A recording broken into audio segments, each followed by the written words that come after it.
So, Sayyiduna Hassan, Sayyiduna Hussein, both great grandsons of Nabi Kareem sallallahu alayhi wasallam.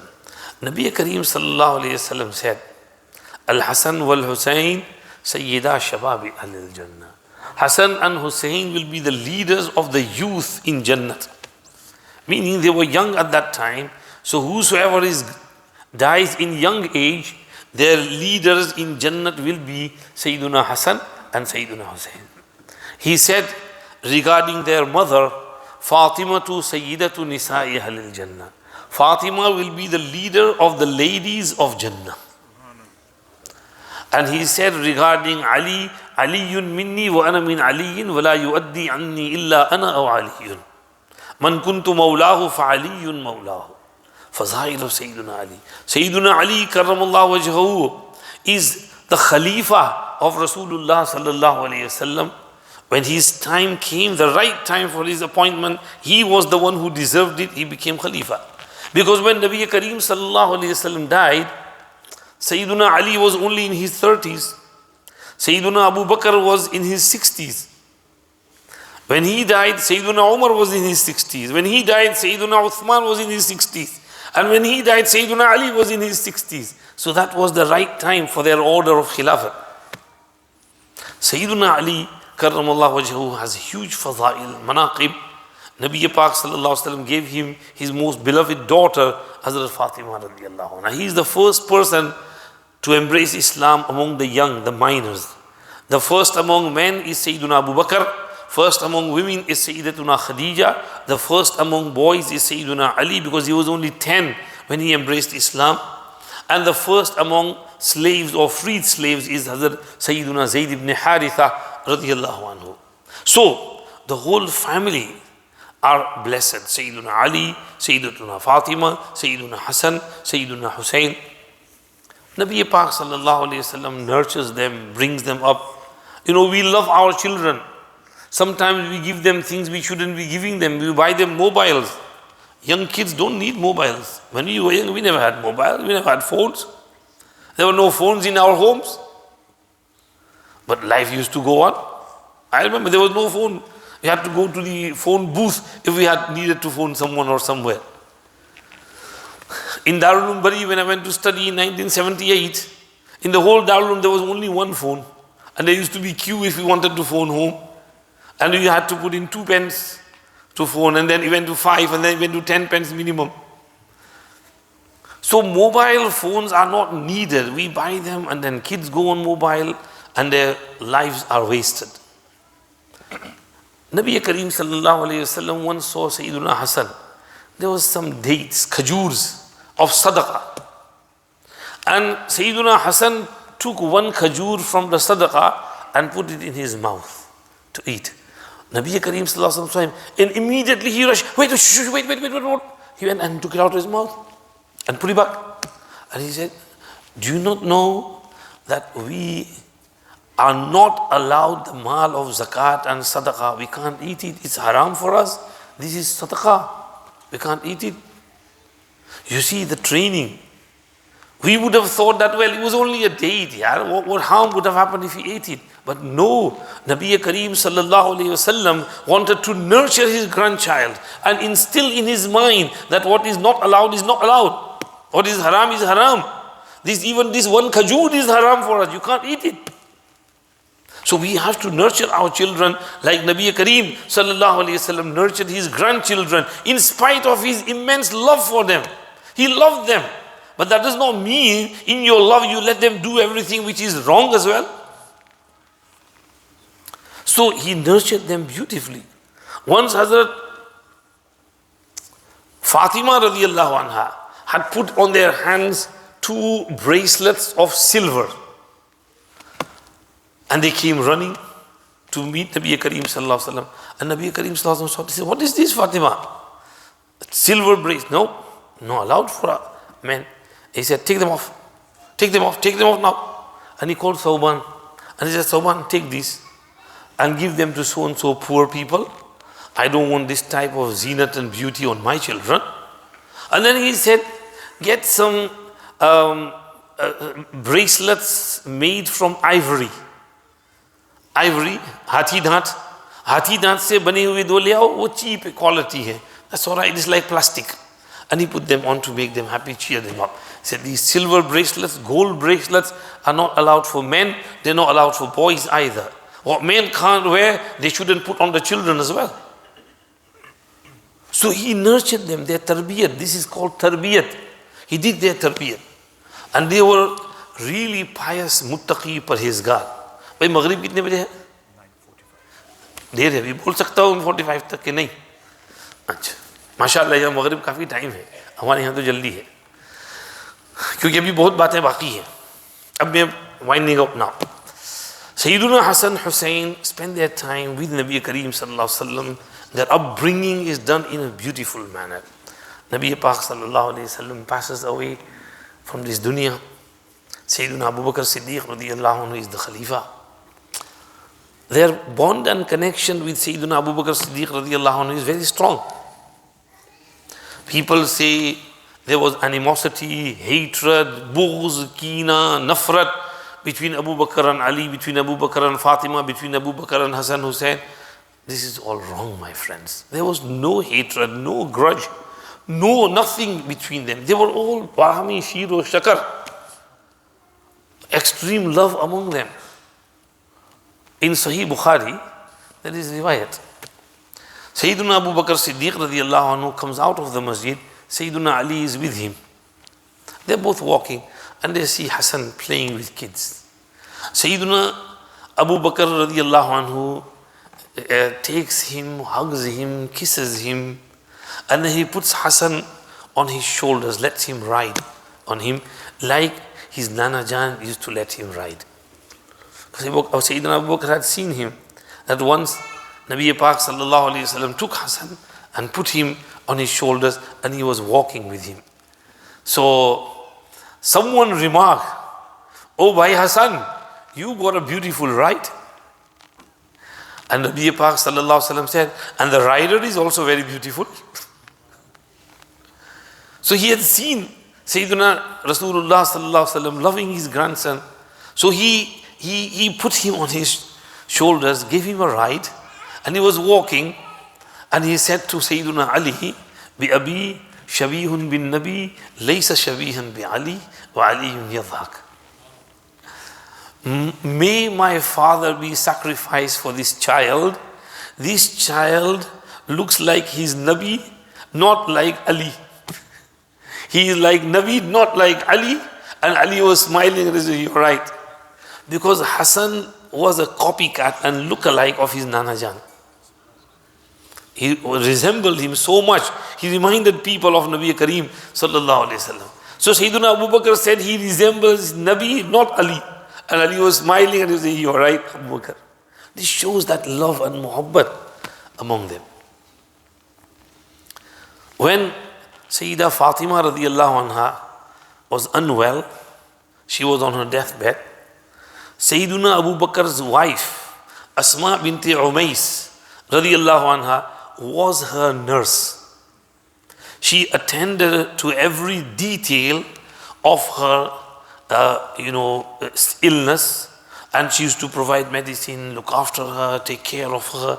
And Hazrat Abu Bakr was also worried. He was updated regularly about her condition. So he sent his wife, and Hazrat Fatima knows that Abu Bakr's wife Asma binti Umais is doing my khidmat. She also made wasiyat. She said, "Asma, when people bury women, they lower the body into the grave, and I don't like it. The shape of the body, is visible.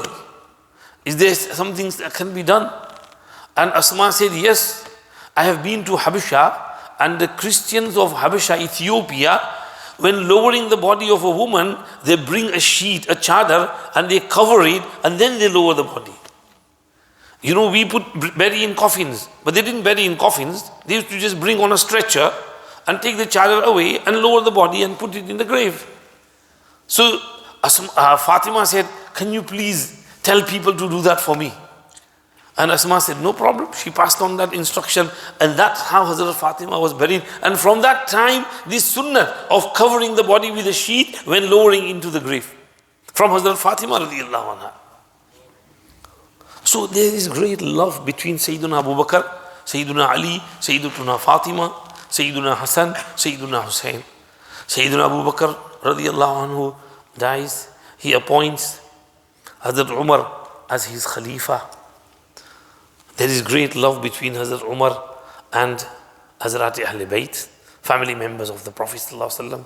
In fact, Sayyiduna Umar radiallahu anhu used to respect Sayyiduna Ali radiallahu anhu so much that for important mashwaras, he would wait for Hazrat Ali karramallahu wajhu. He wouldn't decide any matter without consulting Sayyiduna Ali karramallahu wajhu.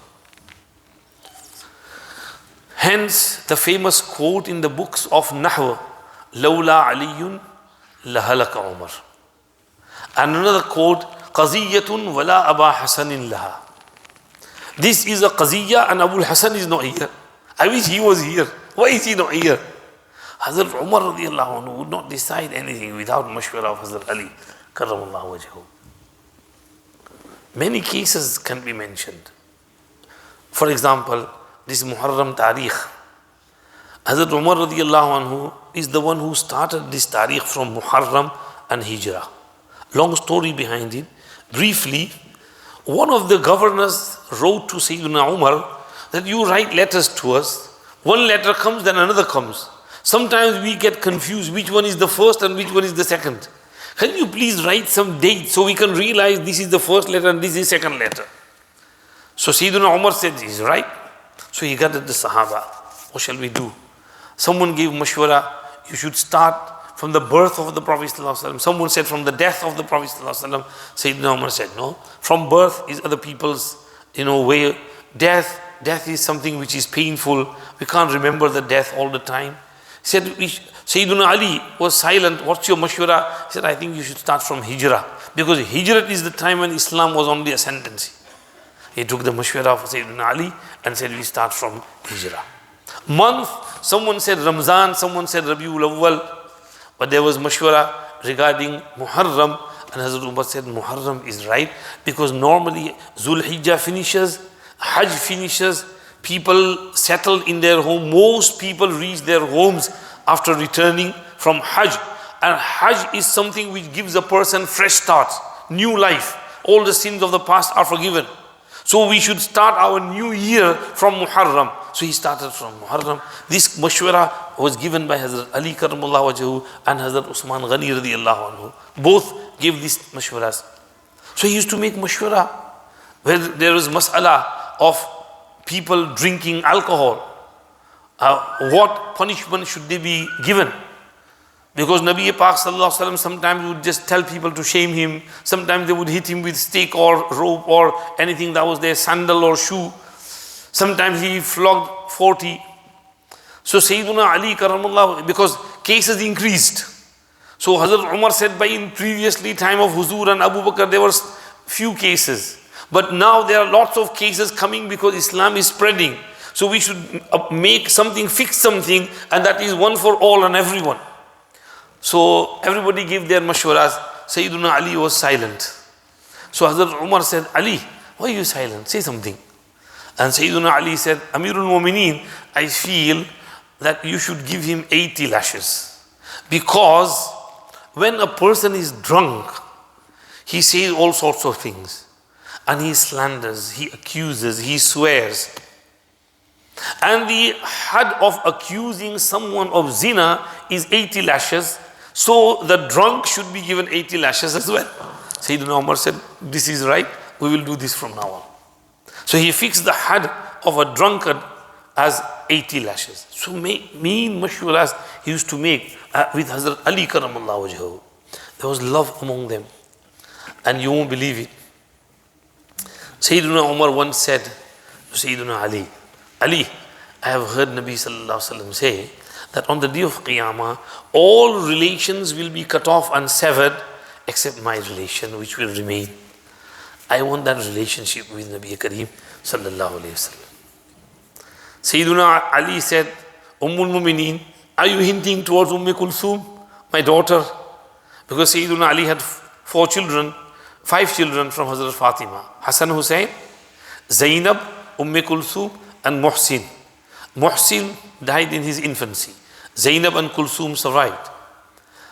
So Zainab was already married. Kulthum was still a virgin. So Kulthum. So he said, are you hinting towards Kulthum? And Sayyidina Umar said, yes. So Sayyidina Ali said, well, she has two other guardians besides me.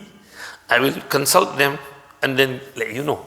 He comes home, he calls Hassan and Hussain and says, Amirul Mumineen, Sayyidina Umar has proposed for your sister, what's your mashwara? And they both said with one voice, dear father, at this moment of time, there is no one on the face of this earth more pious, more better, more virtuous than Umar ibn Khattab. You should give him our sister. So Sayyidina Ali Karamullah Wajahu accepted the proposal and gave Kulthum to Sayyidina Umar radiyallahu anhu. Sayyidina Umar loved Kulthum. He used to shower so many gifts and presents upon her. He used to keep her happy, never go angry on her. He had two children from Kulthum radiyallahu anha. Zayd, son, Zayd ibn al-Khattab, Zayd ibn Umar ibn al-Khattab, and one daughter as well.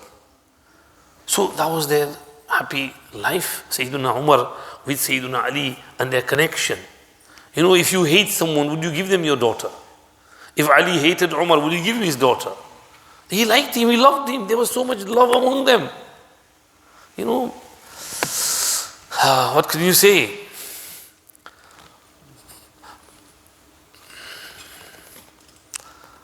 One night,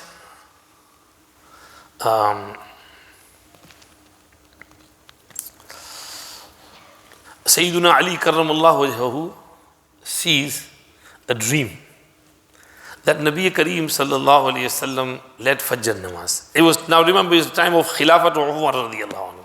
Umar Radiallahu Anhu remained Khalifa for 10 years.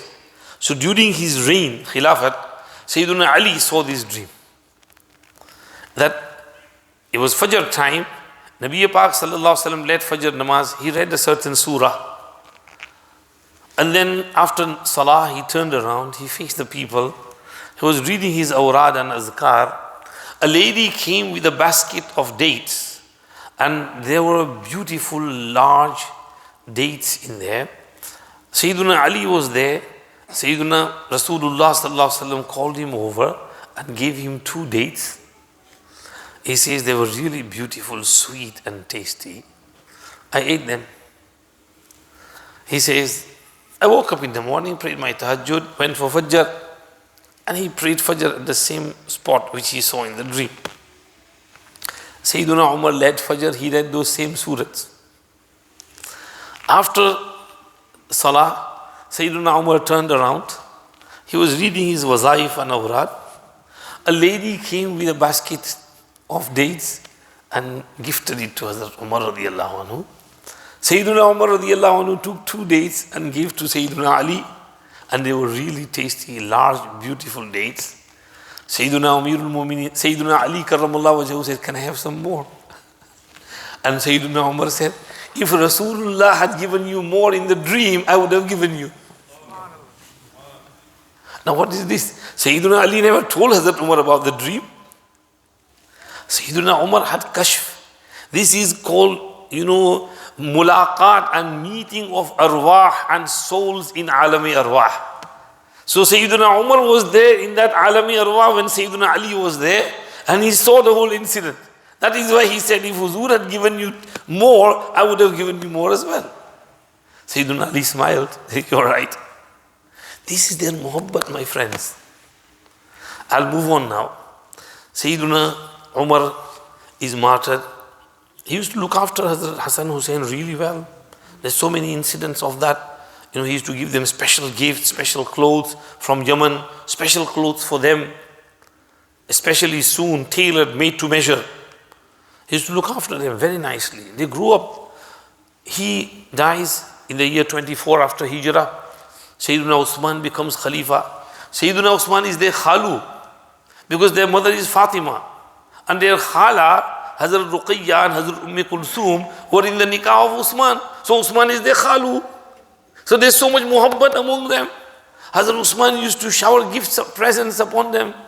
And he was very nice to them. And Hazrat Hussein radiallahu anhu was now young, was strong.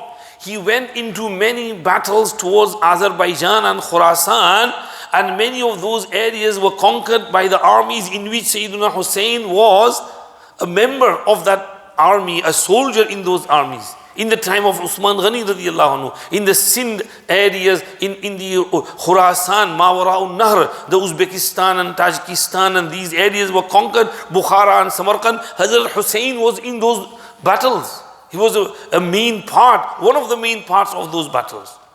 He comes back to Medina Sharif, stays here.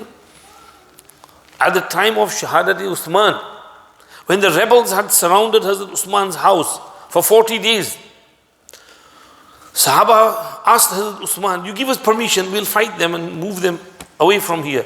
Usman Ghani radiallahu anhu said no. Sayyiduna Ali came, Sayyiduna Talha came, Sayyiduna Zubair came. Give us permission, we'll finish them off. Because there were only 4,000 rebels and Sahaba were 40,000 in the city of Medina. 40,000 can finish them off very quickly. But Hazrat Usman says, no, I don't want a single drop of blood to be spilled for saving my khilafat. Let them do what they want. So Hazrat Ali Karamallah Wajah was scared that they might do something silly. So he sent Hassan and Hussein to stand guard at the house of Hazrat Usman Ghani radiallahu anhu. Talha sent his son Abdullah, Zubair sent his son Abdullah, and these youngsters, they used to give security, provide security for the house of Sayyiduna Usman Ghani radiallahu anhu. When the rebels saw that, things are getting out of our hands, they jumped into the neighboring houses from one house to another and then entered Hazrat Usman's house and killed him on Friday evening after Asr Salah whilst he was reading Quran Sharif. Sayyiduna Ali came and he was angry at Hassan and Hussein. What did you do? I told you to guard over here. And they said, we didn't know, we were standing here with our swords and weapons, but they went from the other side. So Sayyiduna Hassan, Hussein, Sayyiduna Ali, they were all trying to protect Sayyiduna Usman radiallahu anhu. But what was to happen had happened. Sayyiduna Ali became Khalifa. Now Sayyiduna Hassan and Hussein were their left and right hands. They used to give mashwara to their father. They used to be with him through the thick and thin, support him. 5 years Khilafah, Jang-e Jamal happens, Siffin happens, Nahrawan, the Harura and Khawarij battle happens. And one of the Kharijis, Ibn Muljim, in the year 40, Ramadan, 18 Ramadan, in the year 40 Hijrah, Ibn Muljim murders Sayyiduna Ali Karamallahu Wajhahu whilst he was going for Fajr Namaz. Kills him, Shaheed. After 2-3 days, Sayyiduna Ali dies, Hassan becomes Khalifa. And I have just told you that he did Sulh. After 6 months, he did Sulh with Muawiyah. He only remained Khalifa for 6 months. After 6 months, he handed it over to Muawiyah. In the year 50, Sayyiduna Hassan dies. He was poisoned. Some of his enemies poisoned him, had him poisoned. He dies on the Shaheed in the year 50 after Hijrah. Now, among the household of the Prophet ﷺ, who is regarded as the senior? His younger brother, Sayyiduna Hussein. Because it is the year 50 after Hijrah. So Sayyiduna Hussein is roughly 46. So he is the senior. He takes care of the household family members. Now, 10 years later, in the year 60, Hazrat Muawiyah, Sayyiduna Muawiyah radiallahu anhu dies. He had appointed as his successor, Waliul Ahad, his own son Yazid ibn Muawiyah, who was only 33 at that time, and Hussein at that time was 56. So he felt, and people felt, that Hussein deserves to be the Khalifa more than Yazid ibn Muawiyah, who's only 33 or maybe 30. So Yazid sent a message to the governor of Medina, Muslim ibn Uqbah, that get Hussein to do my bayat. Hussein, Abdullah ibn Zubair, and they were called over and they said, nah, we can't give bayat to Yazid at the moment. We can't accept him as Khalifa. He's too young for that position. So Muslim ibn Uqbah wrote back, and Yazid was very harsh.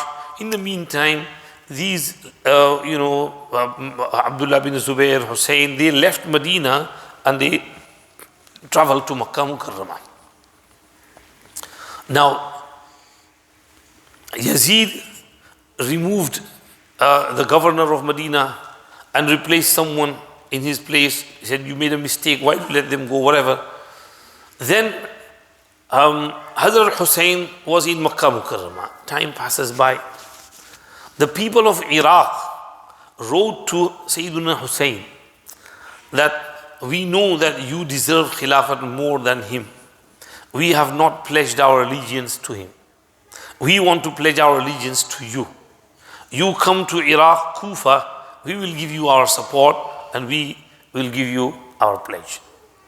Now at this moment the ummah is divided because Yazid ibn Muawiyah is in Damascus, Syria, and only the Ahlul Sham have given their bayat. Ahlul Iraq, Ahlul Misr, Ahlul Hijaz, all these areas had not pledged their allegiance to Yazid. We are not happy with him. So there's already divisions. Sayyiduna Hussein is invited to get rid of this division and bring unity within the Muslim Ummah. He felt that he can bring that unity. So, in order to check out that what the people of Iraq are saying is true, he sent his cousin Muslim ibn Aqil ibn Abi Talib. He went there, he saw the people of Iraq, and he noticed that yes, everybody wants Sayyiduna Hussein to come and take hold of the Khilafat, and they will give their bayat. There were maybe 30,000 people who were ready, who had pledged their allegiance at the hands of Muslim, that you are the naib and representative of Hussein, we are giving him bayat on your hands. So they pledged their allegiance. So Muslim wrote a letter that yes, the letters you received are all true and people are gathered on you, they all want you, you come down. So Sayyiduna Hussein left Makkah Mukarramah to travel to Iraq, Kufa. Some Sahaba were skeptic. They approached Sayyiduna Hussein and they said, Hussein, it's not our piece of cake, leave it, don't go. But Hussein said, look, there is division in the Ummah already. So I just want to create unity and bring some stability within the Ummah. He said, Muslim has said 30,000 people have given bayat. I'll go and get this job done quickly and see what happens. So he left. With him were many of his family members and many of his friends, a caravan of about 150 people. They all moved towards Iraq. When they come to Qadisiyah, they received news that the tables have turned in Kufa. What happened was Yazid ibn Muawiyah heard what's happening, so he demoted the governor of Kufa, Nu'man ibn Bashir, and he promoted the ruthless leader Ubaidullah ibn Ziyad ibn Abi. And he said, deal with them harshly, and whoever has given bayat to Muslim for Hussein, finish him off and finish Muslim as well. So Ubaidullah was ruthless leader. He came to the parliament house. He disguised himself and people thought Hussein is here. But when he entered the house and then he revealed himself, people were shocked. Now he called in the army, sent his soldiers around, started searching for Muslim ibn Aqil. Muslim ibn Aqil was found in the house of Hani ibn Abi Hani. Hani was called, he was killed. Muslim was caught, he was killed. And the people of Kufa ran off. He bribed many of the leaders of the tribes, gave them money, take your people away, turn them away from Hussein. All this money is yours. And the bribes worked, the leaders deserted, and there was nobody left. And Hussein was given the news that the people of Kufa have deceived you, and this is what's happened. Hur ibn Qais at-Tamimi met Sayyiduna Hussein along the way in Qadisiyah, and he said to him, Sayyiduna Hussein, don't go there. There's no khair in there for you. Just go back to Makkah. Hussein intended to return as well, but when the brothers of Muslim ibn Aqil, his cousin, found out, they said, no, we're not going without, revenge for our brother, retaliation. So Hussein said, I have sent Muslim, I have to support them. So he moved on. They arrived at a place called Karbala. Hazrat Hussein said, what is the name of this place? And they said, it's called Karbala. He said, oh, Karbun wa bala'un. Karb means bechani, anxiety. And bala means musibat, calamity.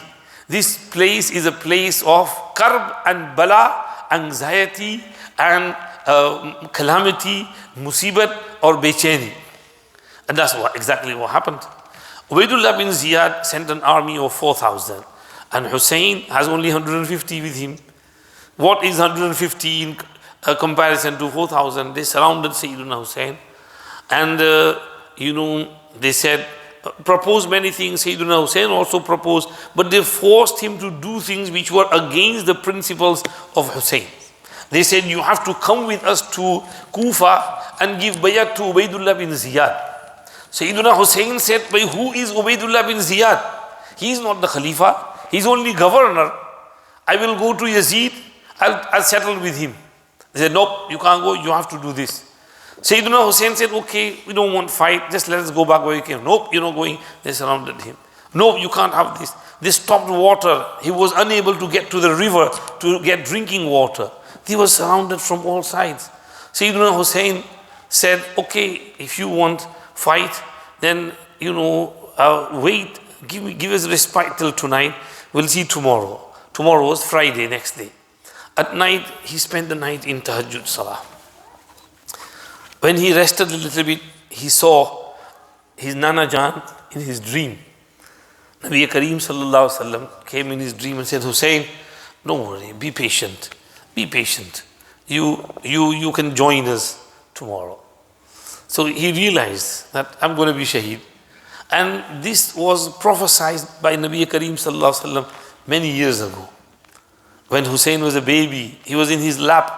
And Nabi Pak sallallahu alaihi wasallam began to cry, tears rolled on his cheek. Ummul Fadl asked, Ya Rasulullah, why are you crying? And he said, Jibreel came and told me that my ummah is going to kill my grandson. And I said, my ummah, my believers, yes, those who believe in you will kill him. That's what happened. It was Friday morning. And Sayyidina Hussein's friends and his not army, those who were with him, his companions, they tried to protect Sayyidina Hussein. And they fought, but they were getting killed one after the other by the other army. And then Hazrat Sayyidina Hussein was also in the battlefield.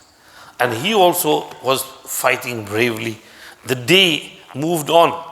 It was nearly Zawal time. And the day was Jumu'ah. Because he's Musafir, he has to pray 2 rakat Zohr. No Jumu'ah on Musafir. And it's in an open area of Karbala. So he said, let us pray our namaz. I don't want to miss my namaz. And he prayed his Zohar namaz, and then fighting started again. And then they saw that wherever Sayyidina Hussein goes, they run away. They run away from that side because he was a brave warrior. He was son of Hazrat Ali Karamallahu Wajhahu. Brave fighter.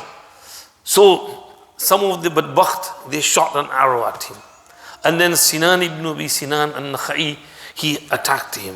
Shimr al-Jawshan also attacked him. And Sinan severed his head from the body. Sayyidina Hussein was thirsty at that time. He was in a really terrible state. He had injuries in his whole body. And when Sayyidina Hussein fell, the whole army fell as well. And then the rogues, the rebels, the badmash, the gundas, the goons, they trampled the bodies with their horses.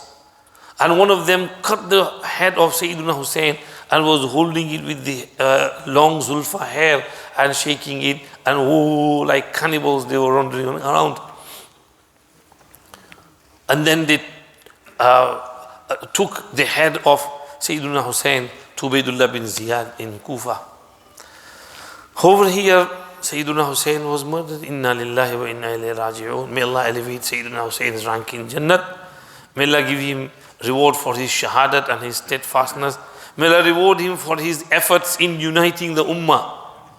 What was destined had happened.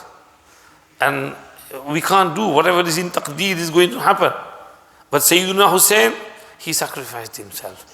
Hazrat Pir Ghulam Habib Sahib once saw some people, lamenting, Nawha Matam, saying, Hi Hussein, Hi Hussein. So Sayyidina Hazrat Pir Sahib, Pir Ghulam Habib Sahib said, Bhai, don't say Hi Hussein, Hi Hussein. Say Wah Hussein, Wah Hussein. Wah Hussein, Wah Hussein, Shabash. You stuck to your guns, to your principles. You never gave up. Nabi ke nawason ne gardan kata di, jhukai nahi thi. Jhukai nahi, kata di gardan, lekin jhukai nahi. So Sayyidina Hussein became shaheed in the Maidan of Karbala. Things happened, what was to happen after that? His head was taken to Ubaidullah bin Ziyad. He looked at it and he said, his face looks really nice. One Sahabi was there, he couldn't see it. He said, don't do that. I saw Nabi Pak Sallallahu Alaihi Wasallam kissing that face. And you are doing this to Hussein. He couldn't see it. The head was sent to Yazid bin Muawiyah and whole. The ladies were left. Among his sons, among his family members, 27 from Ahle Bayt were killed. 72 from his companions were shaheed. The ladies were left. Sayyidina Hussein's 4 brothers from his father's side were also killed. And two of his sons, Ali al-Akbar and others were killed as well. Ali al-Asghar remained. He was unwell, sick. So Hazrat Zainab kept him in the tent. When the goons went to that tent to kill him, she grabbed hold of him and said, leave our son. You can't go, leave him for us. So they went away. So Sayyidina Ali al-Asghar was saved. He is the one whom we know as Imam Zainul Abidin, Ali ibn al-Husayn ibn Ali ibn Abi Talib. So all these were taken to Kufa. From there they were sent to Damascus, to Yazid. It is said that Yazid was not happy with the incident. He said that he regretted it. Whatever happened, happened. Yazid then sent the family back to Medina Sharif and things moved on. Yazid didn't survive for long. He also died after 3 years after this incident. This incident happened on Muharram, 10th of Ashura, 10th of Muharram, year 61 after Hijrah. And 3 years later, in year 64, Yazid was also killed. Ubaidullah bin Ziyad was killed in the year 67. Mukhtar ibn Abi Ubaid al-Thaqafi killed him. So this cycle moved on, happened. Sayyidina Hussein was martyred, shaheed, on this day of Ashura, the 10th of Muharram. It is with sadness we remember Sayyidina Hussein. What can we do? Do some Isal-e Sawab. Will you do Isal-e Sawab? Hazrat Shaykh Rahmatullah used to do 1 khatam of Quran every day for Hazrat Hussein and the Shuhada of Karbala, the 72 Shuhada. Can we not pray Yasin every day for them? Will you pray inshallah? May Allah give us tawfiq. At least pray 1 Yasin for the Shuhada of Karbala. Can we not give some sadaqah? If there is some sadaqah box outside, give 10 pounds sadaqah for Hazrat Hussein and the Shuhada of Karbala. And you will get du'as of the Shuhada of Karbala, tawajjuh, and they will pray for you in their graves, and they will, because your sawab reaches them. So and so, the son of so and so, send this. So and so, the daughter of so and so, send this. And they get happy, they make dua for you. So this is what we need to do, rather than crying and making ta'ziyah and demonstration and nawha and matam. Sharia does not allow that. If someone dies in your house, you can't do matam on them. So Sayyidina Hussein was martyred so many 1400 years ago. We can't lament on that. We have to move on with our lives. This is what our Sharia teaches us. May Allah subhanahu wa ta'ala give us the understanding of the significance of Muharram, the month of Allah, the events that happened in there, the shahadat of Sayyidina Hussein. Remember Ahle Bayt, family of Nabi Sallallahu Alaihi Wasallam. Do some Isal-e Sawab to them. May Allah accept and be pleased with us.